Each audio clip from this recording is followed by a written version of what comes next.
Good morning વહાલા બાળકો. હવે તમે આ વિષયના વિડીયોઝ એક સાથે પણ જોઈ શકો છો. તેના માટે વિડીયો નીચે મારી ચેનલનું નામ છે, તો ચેનલમાં જઈ પ્લેલિસ્ટમાં જશો તો આ વિષયના વિડીયોઝ એક સાથે જોઈ શકશો. તો બાળકો, આજના વિડીયોમાં આપણે શીખીશું ગુજરાતી ધોરણ 6 દ્વિતીય સત્રનો પાઠ નંબર 14 સારા અક્ષરો. એ પાઠનો ગયા વિડીયોમાં આપણે અભ્યાસ શીખતા હતા અને સ્વાધ્યાયના 2 પ્રશ્નો જોયા હતા.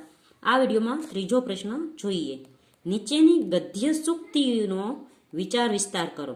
તો ગદ્ય સૂક્તિ એટલે કે એક વાક્ય ને પદ્ય સૂક્તિ એટલે કે પંક્તિઓનું હોય એનો વિચાર વિસ્તાર કરવાનો. તો અહીં એક વિચાર આપેલો છે કે ખરાબ અક્ષરો એ અધૂરી કેળવણીની નિશાની છે. તો એ એક વાક્ય છે. તો આ વાક્યનો વિચાર છે કે આપણે સારા અક્ષરો કાઢવા જોઈએ અને આ વિચારનો આપણે વિસ્તાર કરવાનો છે.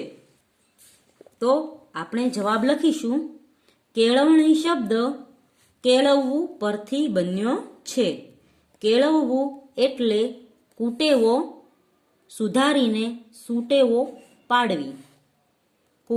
કેળવણી એ એક પ્રકારની તાલીમ છે. ભાષામાં વાંચન, મુખપાઠ અને શ્રુતલેખન આવે છે. આ ત્રણેય બાબત સારી રીતે શીખી લીધા પછી વિદ્યાર્થીએ સુલેખન પર ધ્યાન આપવું જોઈએ. સુલેખનની નોંધપોથીમાં અક્ષરો સારી રીતે ઘૂંટવાથી તથા ચિત્રકળા શીખવાથી અક્ષરો મરોડદાર અને મોતીના દાણા જેવા આવે છે. સારા અક્ષર પણ કેળવણીનો જ એક ભાગ છે. ખરાબ અક્ષરને કારણે ઘણા ગોટાળા સર્જાય છે. એટલા માટે જ ગાંધીજીએ કહેલું કે ખરાબ અક્ષરો અધૂરી કેળવણીની નિશાની છે. આગળનો પ્રશ્ન છે, નીચેના રૂઢિપ્રયોગોના અર્થ આપી વાક્યો બનાવો.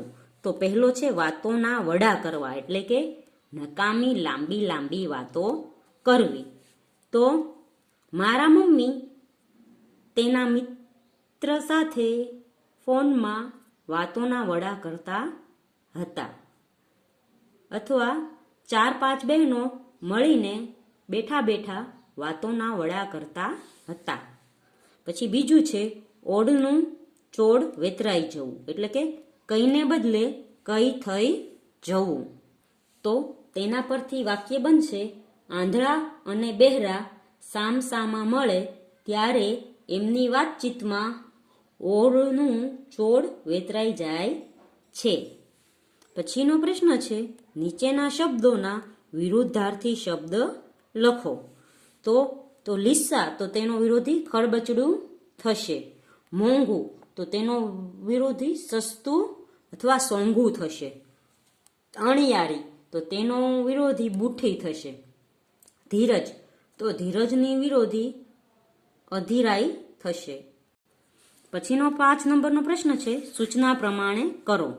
તો પેલું છે, આ પાઠમાં વપરાયેલા 5 અંગ્રેજી શબ્દો શોધીને લખો. તો અહીં 5 શબ્દો મેં લખેલા છે, class, paper, pen, pencil, refill. હવે છે, તમે શોધેલા શબ્દો સાથે અનુબંધ ધરાવતા બીજા શબ્દો લખો. જેમ કે લેસન તો નોટબુક, એવી જ રીતે ક્લાસ તો ટીચર, પેપર તો નોટ, પેન તો અક્ષર, પેન્સિલ તો રબર, રિફિલ તો બોલપેન. આ બંને શબ્દોનો ઉપયોગ કરી વાક્ય બનાવો. તો હવે એ બંને શબ્દોનો ઉપયોગ કરી આપણે વાક્ય બનાવવાનું છે. તો સૌથી પહેલા થશે ક્લાસ અને ટીચર. તેના ઉપરથી વાક્ય બનાવશું, ક્લાસમાં ટીચર ભણાવે છે. પછી પેપર અને નોટ, તો તેના પરથી વાક્ય બનાવું છું, છોકરા પેપર અને નોટ લઈને બેઠા છે. પછી છે પેન અને અક્ષર, તેના પરથી વાક્ય બનાવશું, સૌ પેનથી સુંદર અક્ષરે લખે છે. પછી પેન્સિલ અને રબર, તો તેનાથી વાક્ય બનશે ટેબલ પર પેન્સિલ અને રબર પડ્યા છે. ને અંતમાં છે રિફિલ અને બોલપેન, તો તેનાથી વાક્ય બનાવશું બધાની પાસે બોલપેન અને રિફિલ છે. હવે છે બીજું છે આ શબ્દોના આધારે તમે કયા આધારે લખ્યા તેની ચર્ચા કરવાની છે, પણ એ આપણે કરવાની નથી. પછીનો પ્રશ્ન છે આ પાઠમાં તમને કોનું પાત્ર સૌથી વધારે ગમ્યું, શા માટે? તો આ પાઠમાં તમને કયા વિદ્યાર્થીનું પાત્ર સૌથી વધારે ગમ્યું તે લખવાનું છે અને શા માટે તે પણ લખવાનું છે. મને છે તે રાધાનું પાત્ર સૌથી વધારે ગમ્યું. આ પાઠમાં મને રાધાનું પાત્ર સૌથી વધારે ગમ્યું કારણ કે રાધા વિચારશીલ છે. તે સ્વસ્થતાથી વિચારે છે. મિત્રો સાથેની વાતચીતમાં એની સમજદારી તેમજ સૂઝ જણાઈ આવે છે. તો આ કારણે મને છે તે રાધાનું પાત્ર ગમ્યું. તમને કોઈ બીજાનું પાત્ર ગમતું હોય, જેમ કે ધવલ છે, અશરફ છે, હાર્દિક છે, મેહુલ છે, તો તમે એના પાત્રનું નામ લખીને શું કામ ગમ્યું એ તમે લખી શકો છો. તો બાળકો, અહીં છે તે પાઠનો સ્વાધ્યાય પૂર્ણ થાય છે. આવતા વિડીયોમાં આપણે 15મું કાવ્ય ગુજરાત મોરી મોરી રે શીખીશું.